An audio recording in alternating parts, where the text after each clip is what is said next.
काल यवन राज्यामध्ये कपिला नाम नगरी असुनी, कपिला नाम नगरी असुनी, तेथे वसत ससुदा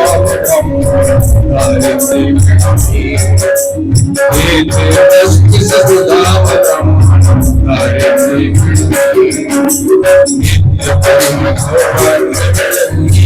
आणि कसे सजनी आणि कसे सजनी साधीची पाहिले साधीची पाहिले मस्त घडत वायासी मस्त ग्रंथी पडल्यासी बसरासी ग्रंथी पडल्यासी बसरासी मुले दिसते वनवासी मुले दिसते वनवासी. आणि या कालयवनाच्या राज्यावर संदीपनी ऋषीच्या आश्रमाचा अभ्यास संपला. कृष्णानं आता प्रवास द्वारकेच्या दिशेनं आणि आज सुद्धा आपल्या जन्मभूमीच्या दिशेनं या कालयवनाच्या राज्यावर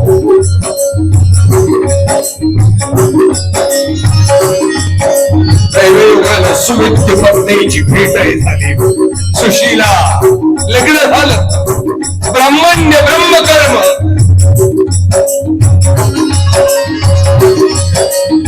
गौरांनाची भिक्षा करून तो आपल्या संसाराचा गाढा चालला. परमात्म्यानं दोन फुलासारखी लेकरही पदरात घातली.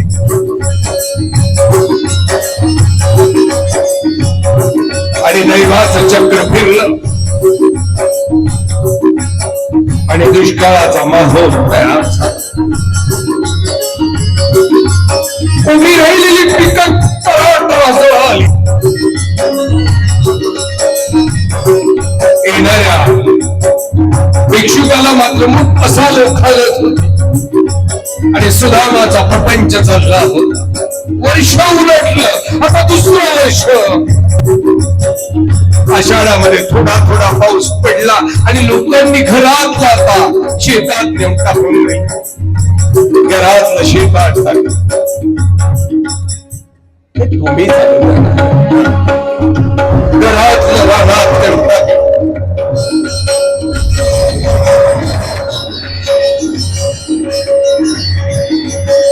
थोड्याशा मुलीने कोण उगवले पण आग उकळणाऱ्या सूर्यामुळे मात्र पिकांनी माना टाकल्या. करपली राख फक्त घरात लावून ठेवलेलं ते आता रानात गेलं. स्वतःच्याच लेकरांच्या पोटात घालण्याकरता दोन घासाचं अन्न घरात नाही आहे. येणाऱ्या भिक्षेकरीच्या जोडीत कसं घालाय.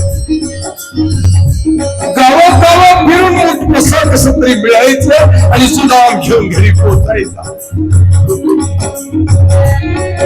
आज मात्र 5-6 गावं फिरलेला सुदाम रिकाम्या झोळीला आला. झोळी बाहेर झोपडीच्या बाहेर कुटीला टांगली आणि सुदाम द्वारकेच्या दिशेला तोंड करून आता कन्हैयाचं भजन करायला लागलेला आहे. भज मन रे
सुशीलेच्या लक्षात आलं सुशीलेचा नवरा आलाय म्हणून मोठ्या आशेनं झोपडीतनं बाहेर आली.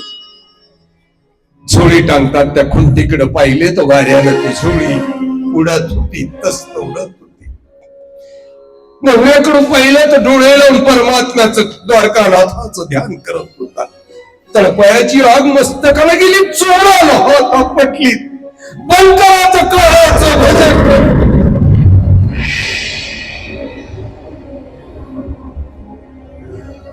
सुदामानं डोळे ओढून आपल्या पत्नीकडे पाहिलं, तशी लाल हुंद झाली. लेकरांच्या पोटामध्ये अन्नाचा कण नाही आणि तुम्ही त्याचं भजन करताय. खुशाल म्हणताय माझा मित्र आहे म्हणून, खुशाल म्हणताय. द्वारकेचा राजा कैवल्याचा पती तुमचा मित्र आहे. लेकरांचं बघा ना, बायकोची आबरू झाकण्याकरता सुद्धा धड वस्त्र नाही. त्याला गाठी मारल्या. एवढा त्या मित्राचा अभिमान आहे ना, जा त्याला म्हणते तुझ्या बायका पोरांनी नेसलेली फाटकी कपडे दिली का तरी माझी बायको अब्रू झाकायला घाले, नेसेल नक्की. त्याला म्हणा बाबा तुझ्या लेकरा बाळांचं उष्ट उरलेलं असेल ना दे, माझी लेकरं ते एखादी जा त्याच्याकडे जा. सुदामानं मात्र शांतपणे पत्नीकडे पाहिलं. सुशीले देवाकडे प्रपंच मागायचा नसतो, देवाकडे प्रपंच मागायचा नसतो. कृष्ण माझा सर्व काही आहे, तू माझा देव आहे, तू माझा गुरु आहे. त्याला मोक्ष मागायचा असतो, कैवल्य मागायचं असतो. सुशीलेनं हात सोडली ना, कळतंय हो मला, कळतंय हे वळत नाही. लेकरांना वाचून जेव्हा तडा तडा तोडतात ना, आई आहे ना, आई.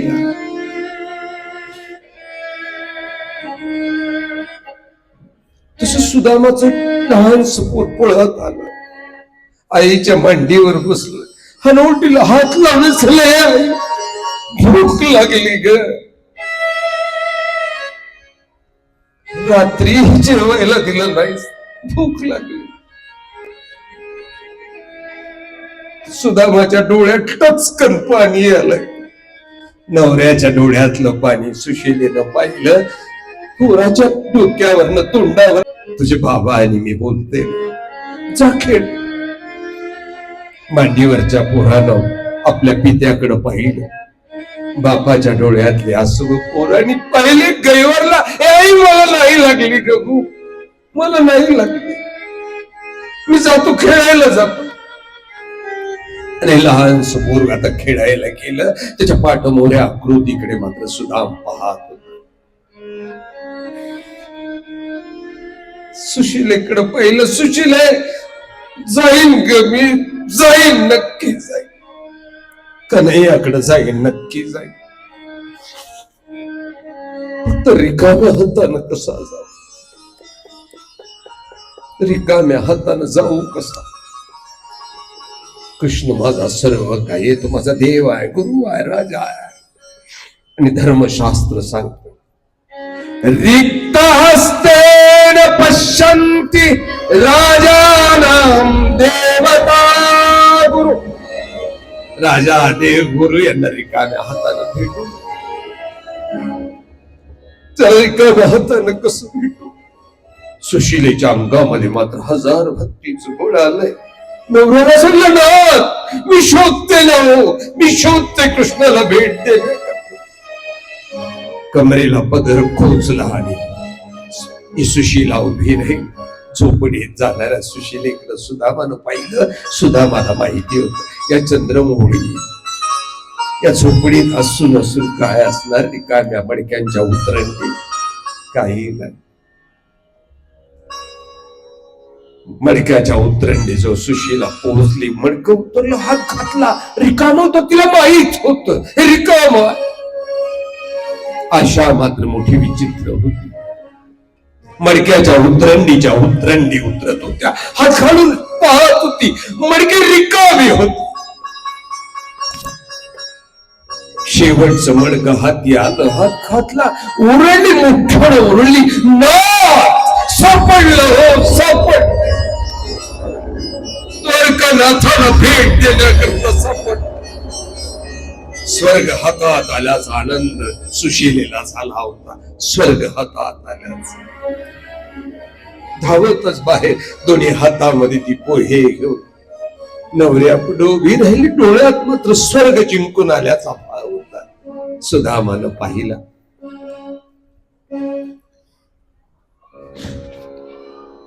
खांद्यावरचा उपर्ण अंथरलं, खांद्यावरचं उपर्ण अंथरलं. सुशीलेनं पोहे टाकली, गाठोडं बांधलं आणि सुदामा आता काठीच्या आधारानं उभा राहिला. सुशीलेनं आवाज दिला, मुलांना, अरे बाबा निघालेत काकाला भेटायला. तुझी मुलं आली. बापाला दोन्ही एकूण कमरेला मिट्टी भरली. बाबा काकांना आमचा प्रणाम सगळं सांगतो बाळा. मोठ्या मायेनं पोरांच्या डोक्यावर हात फिरवला, डोळे भरून पत्नीकडे पाहिलं. आसवांनी डोळ्यामध्ये गर्दी केली. लपवण्याकरता सुदामानं पाठ फिरवली. सुशीले काळजी घे, का येतो मी आता. आणि काठीच्या आधारानं सुदामाता, काठीच्या आधारानं सुदामाता कृष्ण भेटीसाठी निघालाय. कृष्ण भेटीसाठी सुदामा निघालाय. कृष्ण भेटीसाठी. चले श्याम सुंदर से मिलने सुना, चले श्याम सुंदर से मिलने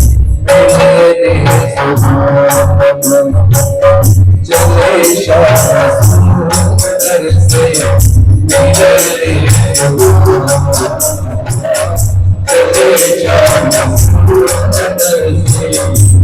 सुंदर से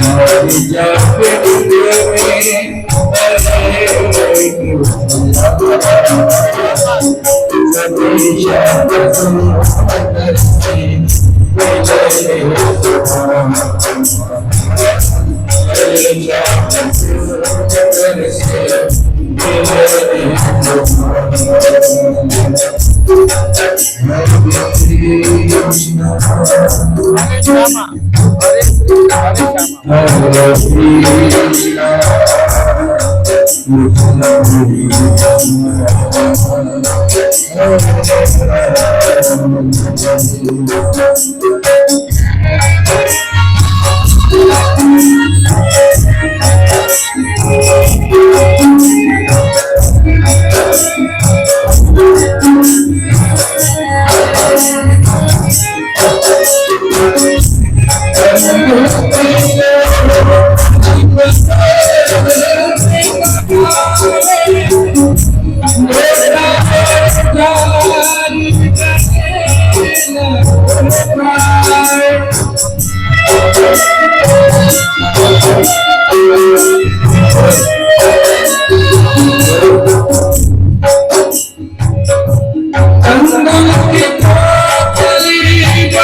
जाते जाते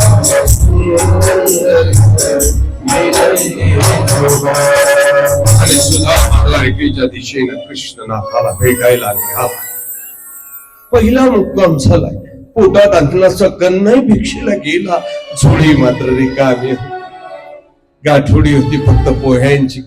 आता दुसराही दिवस गेला, मुक्काम संपला. आता तिसऱ्या दिवशी मात्र अन्नावासनं सुदामाचं शरीर तुटलं. पायातलं बळही संपलं. पायातलं बळही संपलं. भैरव बड़ई संपन्न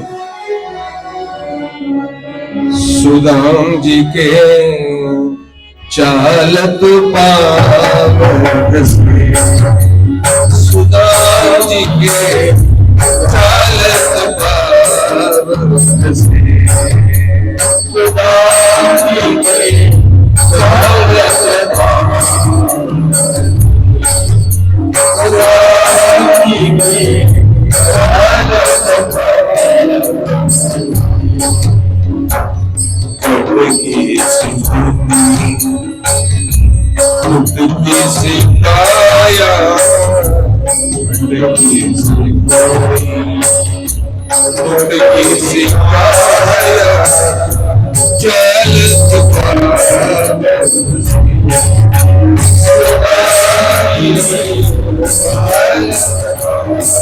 आणि आता सुदामा पाय झेपणच चाललेला. उन्हाळ्याचे दिवस सूर्य पाय पुष्कळ भयानक रौद्र धारण केलेला. माती भाजून मऊ आणि या मातीमध्ये कागळीचा काटा जणू काही येणाऱ्या सुदामासाठी वाट पाहत होता. फरफट पाय फरफटले येणाऱ्या सुदामाचा पाय फरफटला आणि काट्याने सुदामाच्या पायाचा वेग घेतला. कचकट पायात घुसला आणि सुदामा जमिनीवर कोसळला. झाडकन जमिनीवर वेदनेचा डोंग उसळला. वेदनेचा डोंग उसळला. डोळ्यात अश्रू आली. द्वारकेच्या देवाला आवाज देऊन सांगितलं, कुठला अपराध रे बा माझा, कुठला अपराध आहे माझा, तुला भेटायला निघालो ना रे. बघ माझं कर्म आलंय, माझ्या पायात काटाय गेलाय. अंत नको पाहू जीव व्याकुळ झाला. अंत नको पाहू जीव व्याकुळ झाला. तुझ्या दर्शनावर लागे पधारला, लागे पधारला. तुझ्या दर्शनावर लागे लागे पधारला. अंत नको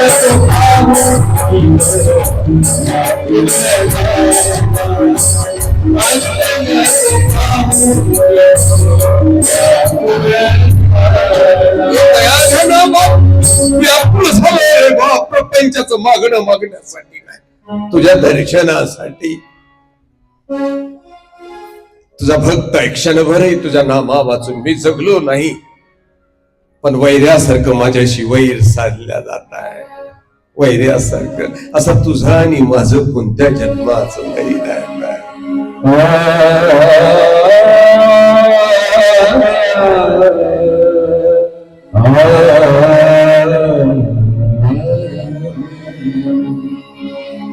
तुझा माझा देवा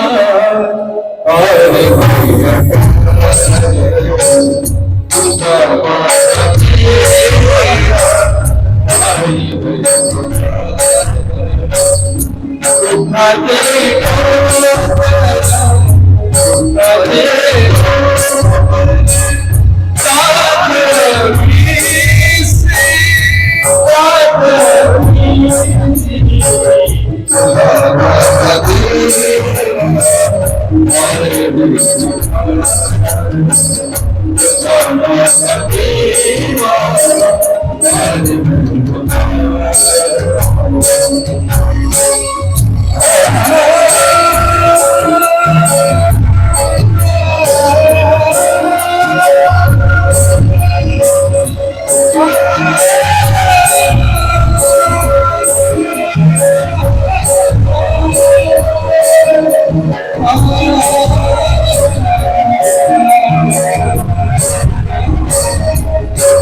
पायात घुसलेला काटा तो पाय आता समोर ठेवला.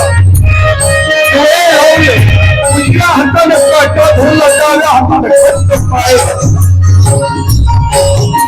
आवाज दिलाय, ये कृष्ण गोविंद हरी मुरारी.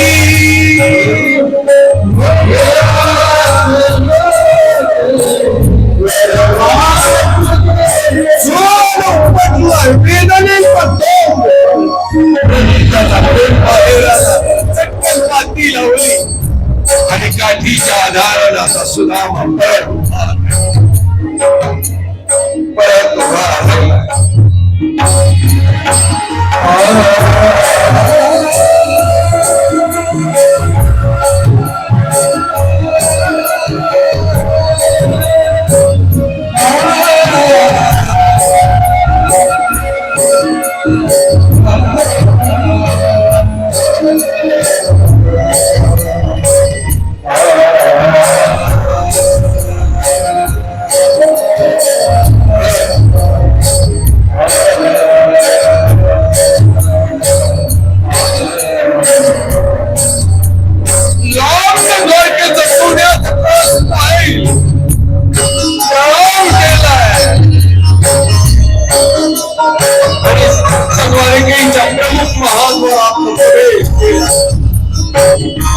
कृष्णनाथाच्या द्वारकेत आलो, एक सौंदर्य पाहून सुदामाचे डोळे भरून आले.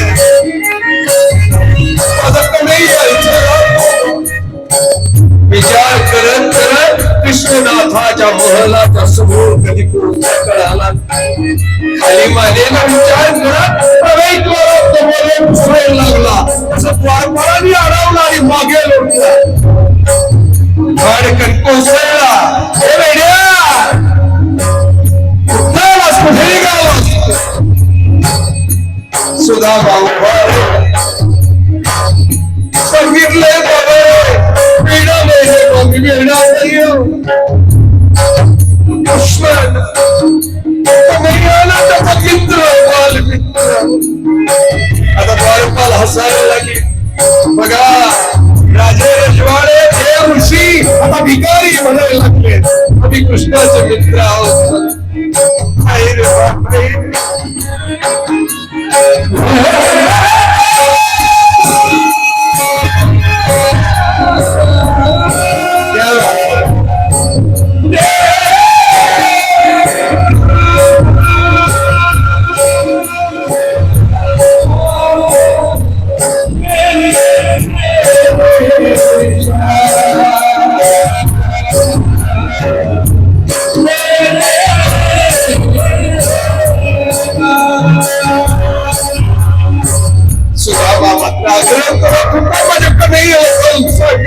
तुझा मित्र सुदामा आवाज मध्ये गेला. कृष्णनाथाला विचारलं, करे तसा सेवकानं पळतच जाऊन सांगितलं, प्रणाम करू दे करे. कुणीतरी गावात आलेला सुदाम सुदाम नावाचा आणि सुदाम शब्द काय पडला तसा कन्हैया बेभान होता. धावत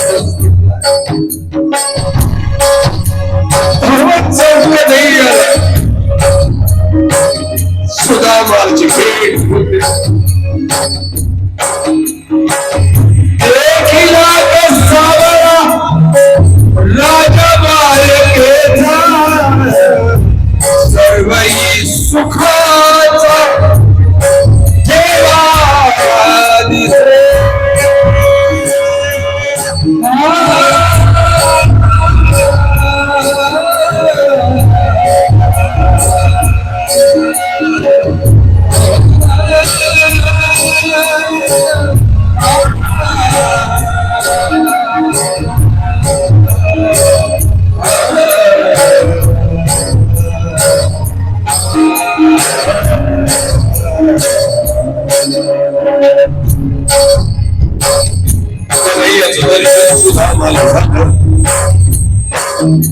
कन्हैयाची परिस्थिती कशी आहे बघा.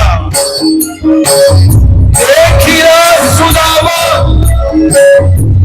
आकुल्याने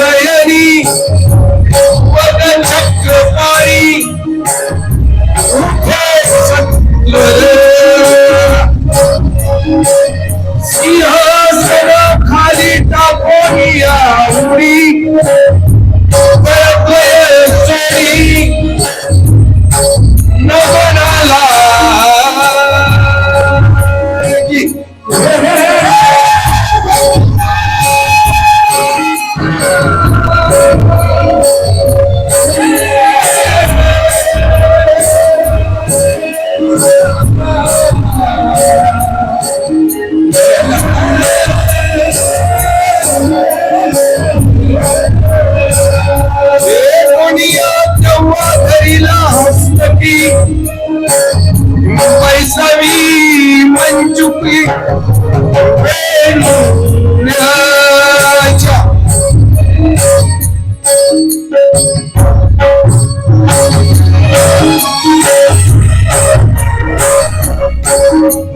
बाई तुम्ही समोर गेले हात जोडून. आता हात करा पलीकडचा.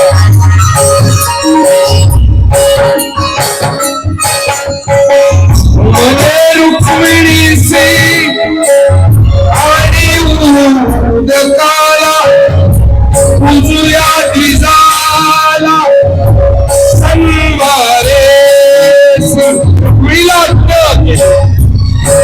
आणि आता रुक्मिणीनं रत्न जडीत आता ती थाली आणली. ती चरवी भरून आता पाणी आणलंय. कृष्णनाथाच्या हातामध्ये आता पाण्याचा गडवा दिला, चरवी दिली. आता ते रत्न जडीत ती थाली सुदामाच्या पायाखाली ठेवली.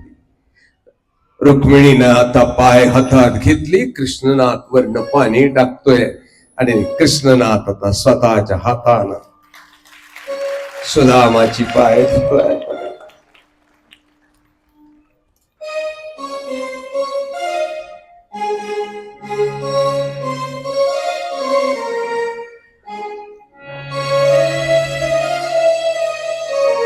पाय धुतले. रुक्मिणीनं स्वतःच्या पदरानं पाय पुसले आणि आता कृष्ण रुक्मिणी दोघही आता हात जोडून उभी राहिली. बघा कन्हैया सुदामाला विचारतोय, काय रे वैनीने आम्हासी दाखवावे केसी. आगाऊ फार बुवा तुम्ही. आम्ही सांगत नाही त्यापेक्षा करू नका ना. आम्ही म्हटलं का त्याचं धोतर सोडा, बावळले का जे.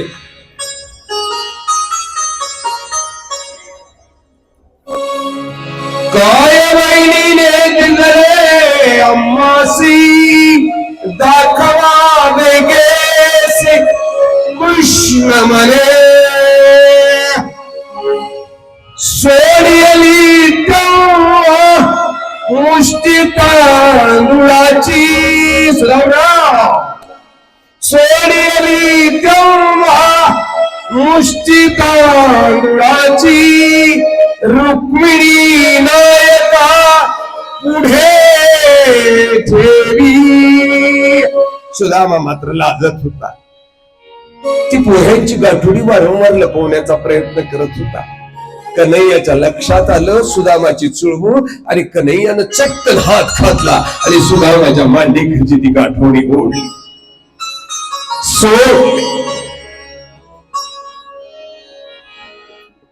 सोडली.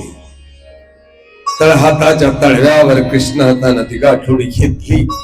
सुदामाकडे पाहिलं. सुदाम, मला माहिती होत रे माझी वहिनी तुला रिकाम्या हाताने येऊ देणार नाही. माझी वहिनी तुला रिकाम्या हाताने येऊ देणार नाही. किती किती वर्ष उलटली. त्या दहीहंडीतल्या खेळातला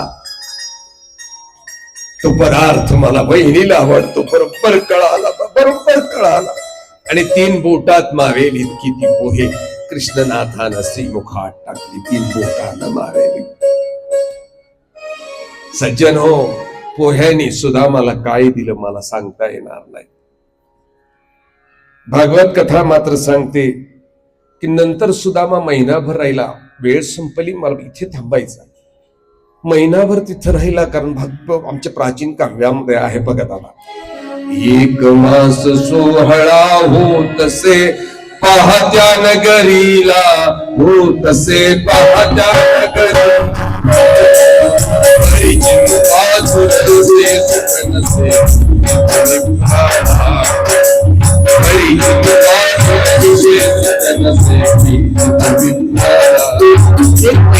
सोहळा झाला.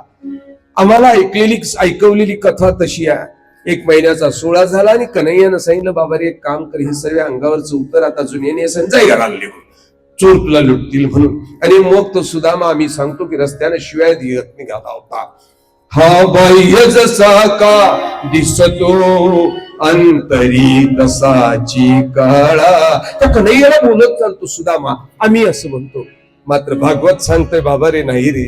सुदामा जेव्हा रस्त्यानं चालला होता ना, अतिशय सांगतात ते परत निघालेल्या सुदामा महानुभावांच्या साहित्यामध्ये मात्र याही पेक्षा वेगळं भागवतामध्ये सांगतात, नाही आमुचे दैवी त्याने कोठून द्यावे. आमच्या दैवातच नाही त्याने कुठून द्यायचं. सुद्धा म्हणतो नाही आमुचे दैवी त्याने कोठून द्यावे.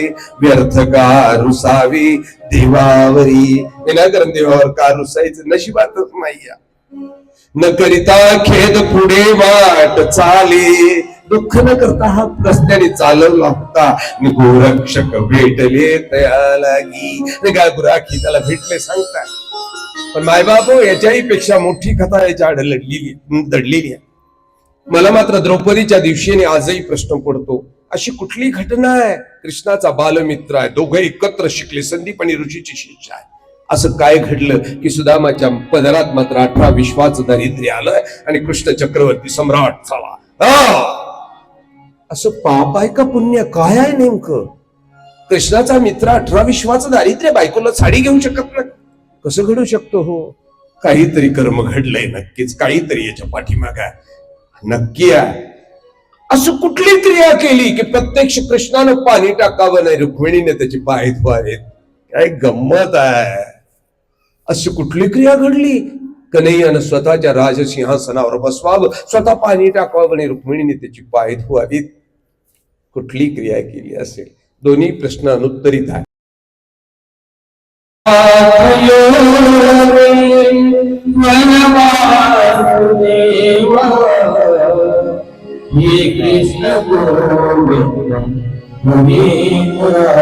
सज्जनो, तुम्हा लोकांना भेटलो, तुम्हा सर्वांचं दर्शन झालं, संतांचं तुमचं सर्वांचं दर्शन झालं.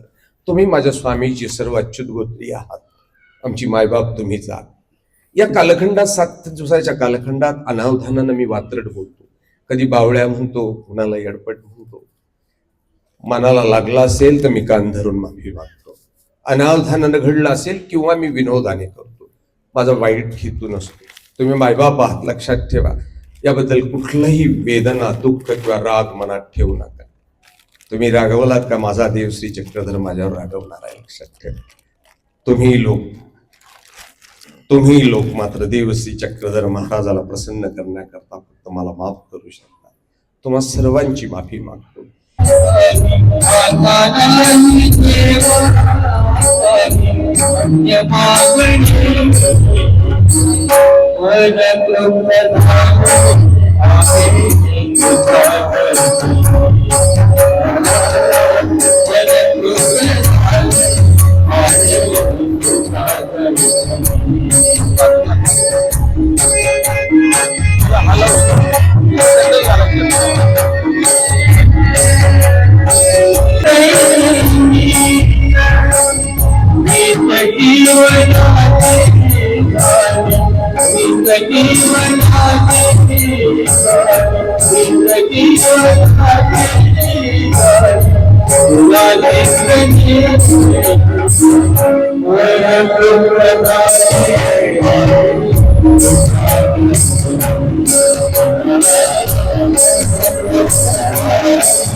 मंडळी तशीच आहे. खुर्चीवर उभी राहा. मागे खुर्चीवर बसलेली मंडळी आरती करतात, उभं राहा. हा, आरती कुंज बिहारी की गिरिधर कृष्णपुरारी. आरती कुंज बिहारी की गिरिधर कृष्णपुरारी. गले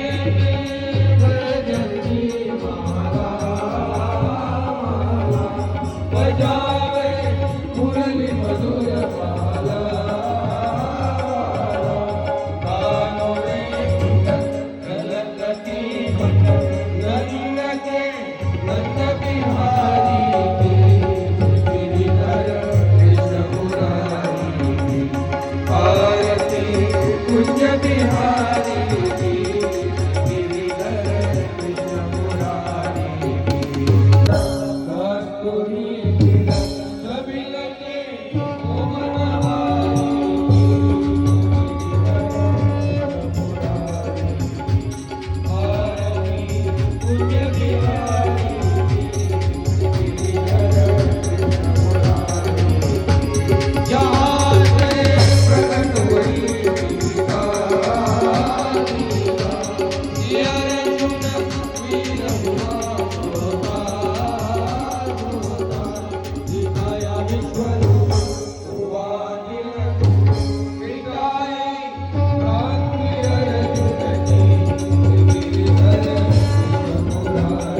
इथं वाढायची व्यवस्थेची जागा आहे तर बस पलीकडे जा. महिलांना नम्र विनंती आहे, पलीकडे जा. इथं वाढता तुमच्या अंगावर भाजीसाठी साहित्य ठेवायची जागा आहे इथं. इकडे सर्व इकडे सर्व